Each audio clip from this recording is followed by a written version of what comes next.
ನಾಯಿಯ ಬೆಲೆ 50 ಕೋಟಿ ಅಂತಿದ್ದ ಸತೀಶ್ ಮನೆ ಮೇಲೆ ಇಡಿ ದಾಳಿ ಮಾಡಿದೆ. 50 ಕೋಟಿ ನಾಯಿ ಖರೀದಿಸಿದ್ದೆ ಅಂತ ಹೇಳಿದ್ದಂತಹ ಸತೀಶ್ಗೆ ಇದೀಗ ಜಾರಿ ನಿರ್ದೇಶನಾಲಯದ ಅಧಿಕಾರಿಗಳು ಶಾಕ್ ಕೊಟ್ಟಿದ್ದಾರೆ. ಸತೀಶ್ ವಿರುದ್ಧ ಪ್ರಕರಣವನ್ನ ದಾಖಲಿಸಿದೆ ಜಾರಿ ನಿರ್ದೇಶನಾಲಯ. ಸತೀಶ್ ಮನೆ ಪರಿಶೀಲನೆ ನಡೆಸಿ ತೆರಳಿದ್ದಾರೆ. ಇಡಿ ಅಧಿಕಾರಿಗಳು ನಾಯಿಯ ಬೆಲೆ 50 ಕೋಟಿಯನ್ನ ನಾನು ಪರ್ಚೇಸ್ ಮಾಡಿದ್ದೀನಿ ಕೊಟ್ಟು ಅಂತ ಹೇಳಿ ಸತೀಶ್ ಹೇಳಿದ್ರಲ್ಲ. ಈಗ ಈ ಒಂದು ಪರಿಶೀಲನೆ ವೇಳೆ ನಾಯಿಯ ಬೆಲೆ 50 ಕೋಟಿ ಸುಳ್ಳು ಅನ್ನೋದು ಪತ್ತೆಯಾಗಿದೆ. ಜೆಪಿ ನಗರದ ಮನೆಯನ್ನ ಪರಿಶೀಲನೆ ನಡೆಸಿ ಹೋಗಿದ್ದಾರೆ ಇಡಿ ಅಧಿಕಾರಿಗಳು. ಈಗ ನಾವು ಗಮನಿಸ್ತೀವಿ ಯಾವ ರೀತಿಯಾದಂತಹ ಕೆಲವೊಂದು ಸಂದರ್ಭದಲ್ಲಿ ಶೋಕಿಗಾಗಿ ಕೆಲವರು ಹೇಳುವಂತಹ ವಿಚಾರಗಳು ಇರುತ್ತೆ, ಅಥವಾ ತುಂಬ ಕಾಸ್ಟ್ಲಿ ನಾಯಿ ಅಂತ ಹೇಳುವಂತಹ ಸಂದರ್ಭಗಳು ಇರುತ್ತೆ. ಆದರೆ ಅದೇ ಸಂದರ್ಭದಲ್ಲಿ ಏನಾದರೂ ರೇಡ್ ಆದರೆ ಅಥವಾ ರೈಡ್ ಆಗಿ ಆ ಸಂದರ್ಭದಲ್ಲಿ ಅವ್ರ ದಾಖಲೆಗಳನ್ನು ಕೊಡುವಂತಹ ಸಂದರ್ಭದಲ್ಲಿ ಇಲ್ಲ ಅನ್ನುವಂತಹ ವಿಚಾರಗಳು ಬೆಳಕಿಗೆ ಬರುತ್ತೆ. ಇದೀಗ ಬೆಂಗಳೂರಲ್ಲಿ ಸತೀಶ್ ಮನೆಯನ್ನು ಪರಿಶೀಲನೆ ಮಾಡಿದ್ದಾರೆ ಇಡಿ ಅಧಿಕಾರಿಗಳು.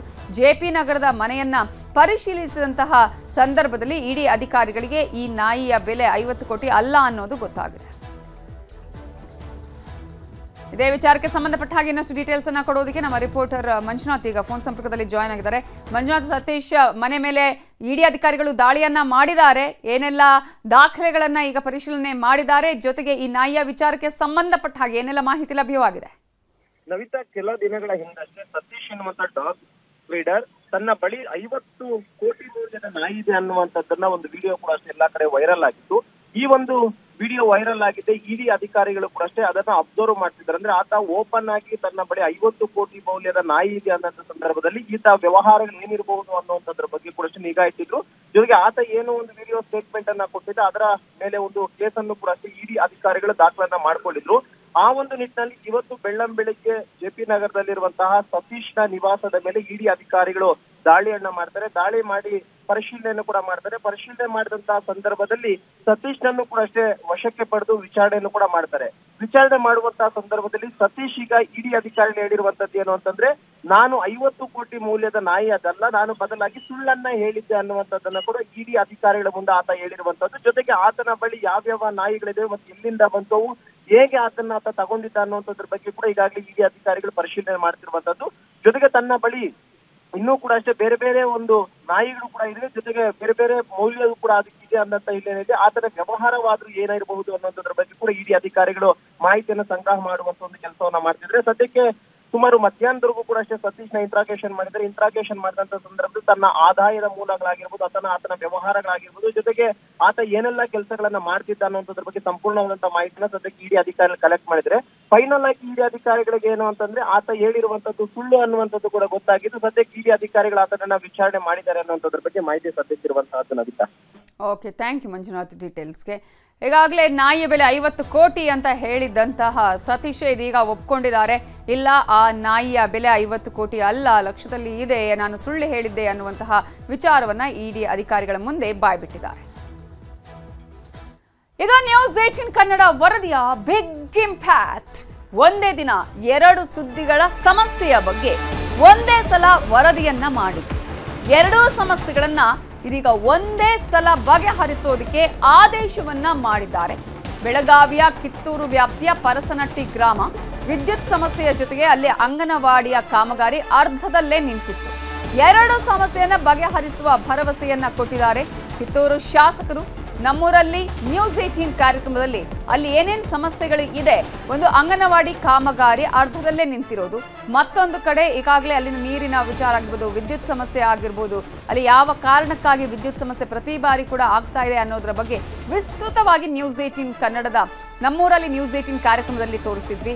ಇದೀಗ ನಮ್ಮೂರಲ್ಲಿ ನ್ಯೂಸ್ 18 ಕಾರ್ಯಕ್ರಮದಲ್ಲಿ ಸಮಸ್ಯೆಯನ್ನ ಬಿತ್ತರಿಸಿದಂತಹ ಸಂದರ್ಭ ಬೆಳಗ್ಗೆ 10 ಗಂಟೆಗೆ ಈ ವರದಿಯನ್ನ ಬಿತ್ತರಿಸಿದ್ವಿ.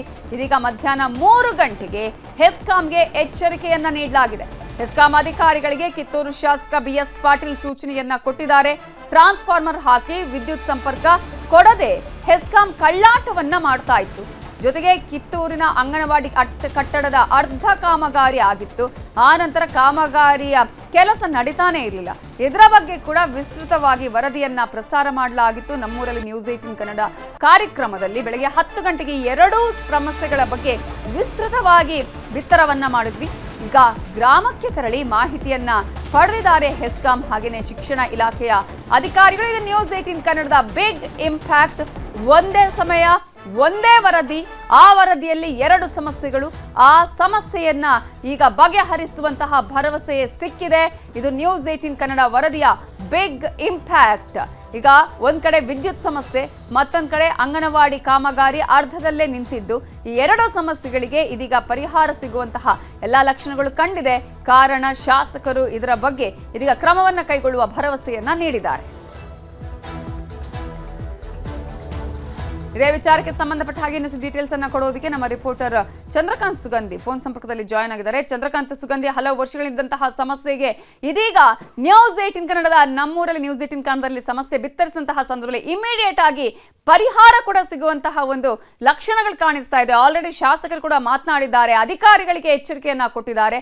ನ್ಯೂಸ್ 18 ಕನ್ನಡದ ಬಿಗ್ ಇಂಪ್ಯಾಕ್ಟ್ ಯಾವ ರೀತಿಯಾಗಿ ಈಗ ಪರಿಹಾರ ಸಿಗುವಂತಹ ಲಕ್ಷಣಗಳಲ್ಲಿ ಕಾಣಿಸ್ತಿದೆ? ನವಿತಾಜನ್, ಪ್ರಮುಖವಾಗಿ ಕಿತ್ತೂರಿನ ವಾರ್ಡ್ ನಂಬರ್ 17ರಲ್ಲಿ ಇದ್ರೂ ಕೂಡ ಯಾವುದೋ ಒಂದು ಕುಗ್ರಾಮದ ರೀತಿಯಲ್ಲಿ ಈ ಒಂದು ಬಡಾವಣೆ ಇರತಕ್ಕಂಥದ್ದು. ಬಡಾವಣೆಯಲ್ಲಿ ಯಾವುದೇ ರೀತಿಯ ಮೂಲ ಸೌಕರ್ಯಗಳಿಲ್ಲ. ಏನೋ ಸ್ವತಂತ್ರ ಬಂದು ಇಷ್ಟು ವರ್ಷ ಆದ್ರೂ ಕೂಡ ಗ್ರಾಮಕ್ಕೆ ಒಂದು ಕನಿಷ್ಠ ವಿದ್ಯುತ್ ಸೌಲಭ್ಯವನ್ನು ಕೂಡ ಇದುವರೆಗೂ ಅಧಿಕಾರಿಗಳು ಕೊಟ್ಟಿಲ್ಲ. 2-3 ವರ್ಷಗಳ ಹಿಂದೆ ಗ್ರಾಮಕ್ಕೆ ಟ್ರಾನ್ಸ್ಫಾರ್ಮರ್ ನ ತಂದು ನಿಲ್ಲಿಸಿದ್ದಾರೆ. ಆದರೆ ಅಲ್ಲಿಂದ ಗ್ರಾಮಕ್ಕೆ ಒಂದು 100 ಮೀಟರ್ನಷ್ಟು ಕೇಬಲ್ ಹಾಕಿದ್ರೆ ಗ್ರಾಮಕ್ಕೆ ಕರೆಂಟ್ ಬರುತ್ತೆ. ಅದನ್ನು ಕೂಡ ಅಧಿಕಾರಿಗಳು ಮಾಡಿರಲಿಲ್ಲ. ಜೊತೆಗೆ ಏನಂದ್ರೆ ಗ್ರಾಮದಲ್ಲಿ ಗ್ರಾಮಸ್ಥರ ಒತ್ತಾಯದ ಮೇರೆಗೆ ಒಂದು ಅಂಗನವಾಡಿ ಕೇಂದ್ರವನ್ನ ಈ ಹಿಂದಿನ ಶಾಸಕರು ಮಂಜೂರು ಮಾಡಿದ್ರು. ಆ ಅಂಗನವಾಡಿ ಕೇಂದ್ರ ಅರ್ಧಕ್ಕೆ ನಿಂತಿದೆ. ಹೀಗಾಗಿ ಗ್ರಾಮದ ಜನ ಒಂದು ದೇವಸ್ಥಾನದಲ್ಲಿ ಅಂಗನವಾಡಿ ಕೇಂದ್ರವನ್ನು ನಡೆಸ್ತಾ ಇದ್ದಾರೆ. ದೇವಸ್ಥಾನದ ಪಕ್ಕದಲ್ಲೇನೆ ದೊಡ್ಡದಾದ ಕೆರೆ ಇದೆ. ಒಂದು ವೇಳೆ ಏನಾದ್ರೂ ಆದ್ರೆ ದೊಡ್ಡ ಅನಾಹುತ ಸಂಭವಿಸುತ್ತೆ. ಇಷ್ಟೆಲ್ಲ ಒಂದು ಗ್ರಾಮದಲ್ಲಿ ಸಮಸ್ಯೆ ಇದ್ರು ಕೂಡ ಇದುವರೆಗೂ ಆ ಸಮಸ್ಯೆ ಇತ್ಯರ್ಥವಾಗಿಲ್ಲ. ಇವತ್ತು ಬೆಳಿಗ್ಗೆ ನ್ಯೂಸ್ 18 ನಮ್ಮೂರಲ್ಲಿ ನ್ಯೂಸ್ 18 ಕನ್ನಡದಲ್ಲಿ ಇದ್ರ ಬಗ್ಗೆ ಒಂದು ವಿಸ್ತೃತ ವರದಿಯನ್ನ ಪ್ರಸಾರ ಮಾಡಲಾಗಿತ್ತು. ತಕ್ಷಣ ಈಗ ಏನು ಅಲ್ಲಿನ ಶಾಸಕ ಬಾಬಾ ಸಾಹೇಬ್ ಪಾಟೀಲ್ ಸ್ಥಳೀಯ ಅಧಿಕಾರಿಗಳಿಗೆ 1 ವಾರದ ಒಳಗಾಗಿ ವಿದ್ಯುತ್ ಸೌಕರ್ಯವನ್ನ ಒದಗಿಸಬೇಕು ಅಂತ ಹೇಳಿ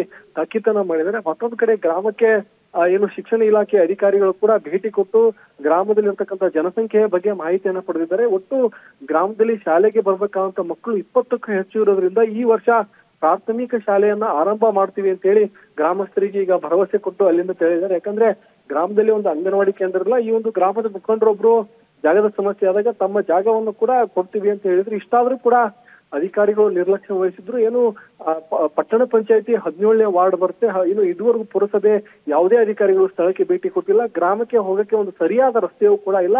ಈ ಹಿಂದೆ 20-30 ವರ್ಷಗಳ ಹಿಂದೆ ಬೆಟ್ಟ ಗುಡ್ಡಗಳಲ್ಲಿದ್ದಂತ ಎಲ್ಲ ಜನರನ್ನ ಒಟ್ಟುಗೂಡಿಸಿ ಬಸವ ವಸತಿ ಯೋಜನೆ ಅಡಿಯಲ್ಲಿ ಮನೆಗಳನ್ನು ನಿರ್ಮಾಣ ಮಾಡಲಾಗಿತ್ತು. ಅಲ್ಲೇ ಈ ಜನ ವಾಸವಿದ್ದಾರೆ. ಇಷ್ಟು ವರ್ಷಗಳ ಸಮಸ್ಯೆಗೆ ಇವತ್ತು ಫಲಶ್ರುತಿಯಾಗಿ ಈಗ ಅಧಿಕಾರಿಗಳು ಏನು ಭರವಸೆಯನ್ನು ಕೊಟ್ಟಿದ್ದಾರೆ. 1 ವಾರದ ಒಳಗಾಗಿ ವಿದ್ಯುತ್ ಸಂಪರ್ಕ ಕಲ್ಪಿಸ್ತೀವಿ ಅಂತಕ್ಕಂತಹ ಭರವಸೆಯನ್ನು ಸದ್ಯ ನೀಡಿದ್ದಾರೆ. Navitha Jain. Okay, thank you Chandrakant Sugandhi ಡೀಟೇಲ್ಸ್ಗೆ. ಈ ಒಂದು ವಿಚಾರ ಯಾವಾಗ ಗೊತ್ತಾಯಿತೋ ಆ ನಂತರ ಅದಕ್ಕೆ ಪರಿಹಾರ ಕೊಡುವಂತಹ ಪ್ರಯತ್ನವನ್ನು ಕೂಡ ನಾನು ಮಾಡ್ತೀನಿ ಅಂತ ಹೇಳಿದ್ದಾರೆ. ಅಧಿಕಾರಿಗಳಿಗೆ ಎಚ್ಚರಿಕೆ ಕೊಟ್ಟಿದ್ದಾರೆ. ಇದೇ ವಿಚಾರಕ್ಕೆ ಸಂಬಂಧಪಟ್ಟ ಹಾಗೆ ಕಿತ್ತೂರು ಶಾಸಕರಾಗಿದ್ದ ಬಾಬಾ ಸಾಹೇಬ್ ಪಾಟೀಲ್ ಮಾತನಾಡಿದ್ದಾರೆ, ನೋಡೋಣ. ಇಲ್ಲ, ಈಗ ಇದ್ದಂಥ ಸಪ್ಲೈ ಏನೈತಿ IP ಸೆಟ್ ಮೇಲೆ ಐತೆ. ಈಗ ಏನು ರನ್ ಮಾಡೋದು ಪ್ರತ್ಯೇಕ ಸ್ವಲ್ಪ ವಿಳಂಬ ಆಗೈತಿ. ದೇವಸ್ಥಾನದಾಗ ಆಲ್ರೆಡಿ ಟೆಂಡರ್ ಮುಖಾಂತರ ಏಜೆನ್ಸಿ ಕೊಟ್ಟೈತಿ. 24/7 ಇದ್ದದಕ್ಕೆ ಸ್ವಲ್ಪ ಬೇಸಿಗೆಯಲ್ಲಿ ಪ್ರಾಬ್ಲಮ್ ಆಗೈತಿ. ಬಹುತೇಕ ಈ 1 ವಾರದಾಗ ಅದನ್ನು ರೆಕ್ಟಿಫೈ ಮಾಡಿ ಸರಿ ಮಾಡೋವಂಥ ಕೆಲಸ ಮಾಡ್ತಾರೆ. ಈಗಾಗಲೇ ನಾನು ಚೀಫ್ ಆಫೀಸರ್ಗೂ ಮಾತಾಡಿದ್ದೀನಿ, ಕನ್ಸರ್ನ್ ಆಫೀಸರ್ಸ್ಗೂ ಮಾತಾಡಿದ್ದೀನಿ. TC ಇನ್ಸ್ಟಾಲೇಷನ್ ಆಗೈತಿ, ಚಾರ್ಜ್ ಮಾಡುವಂಥದ್ದು ಅಷ್ಟೇ ಉಳಿದೈತಿ, ಅದನ್ನು ಮಾಡಿಕೊಡ್ತೀವಿ ಅಂತ ಹೇಳಿದ್ದಾರೆ. ಅಂಗನವಾಡಿ 2 ಪ್ರಾಬ್ಲಮ್ ಅದಾವೆ.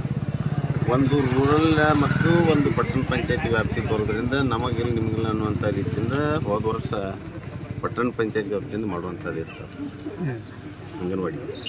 ಬಟ್ ಈ ಸಲ ರೆಕ್ಟಿಫೈ ಮಾಡಿ ಐದಾರು ಪಟ್ಟಣ ಪಂಚಾಯತಿಗಾರ ಆದರೂ ಸರಿ, ರೂರಲ್ಗೆ ಬಂದರೂ ಸರಿ, ಅದನ್ನು ಪಟ್ಟಣ ಪಂಚಾಯತ್ ವ್ಯಾಪ್ತಿಗೆ ತೊಗೊಳಕ್ಕೆ ಮತ್ತು ಆಲ್ರೆಡಿ ಇದನ್ನು ಕೊಟ್ಟಿದ್ದೆವು, ಅದನ್ನು ಕಟ್ಟಿ ಮುಗಿಸುವಂಥ ಕೆಲಸ ಮಾಡ್ತಾರೆ. ಇಲ್ಲ, ಈಗ